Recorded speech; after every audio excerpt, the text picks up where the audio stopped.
எல்லோரும் நல்லா இருக்கீங்களா? இன்றைக்கான பதிவு, மனவிட்டு பேசினால் தீராத பிரச்சனைகள் என்று எதுவும் இல்லை. ஆனால் மனவிட்டு பேச தான் யாருக்கும் மனம் வருவதில்லை. கண்டிப்பாங்க. வாழ்க்கையில் பார்த்திங்கன்னா நமக்கு சந்தோஷம், நிம்மதி கண்டிப்பாக வேணும். அதுக்கு நம்ம என்ன பண்ணலாம் அப்படின்னா, நம்ம கடவுள் கிடையாதுங்க, மனிதர்கள் தான். மனிதர்கள் தவறு பண்ணாமல் இருக்க முடியாது. ஏதோ ஒரு தவறுன்னு நம்மளை தெரிஞ்சு செய்ய மாட்டோம், தெரியாமல் கூட அந்த தவறு நடந்திருக்கலாம்.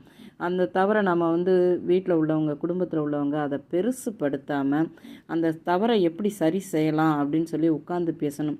நீ பெருசா, நான் பெருசா, நான் விட்டு கொடுக்குவேன், நீ விட்டு கொடுக்குவேன். அந்த ஈகோன்னு ஒன்று, இந்த குடும்பம்னாலே அந்த ஈகோங்கிறது ஒன்று இருக்கவே கூடாது. பார்த்துக்கோங்க. வாழ்வது ஒரு முறை தாங்க. அதை நம் குடும்பத்தோட சந்தோஷமாக வாழணும். சார்லி சாப்ளின் கூட ஒரு இதில் சொல்லியிருப்பார், புன்னகைத்து பார், வாழ்க்கை அர்த்தம் உள்ளதாகும்.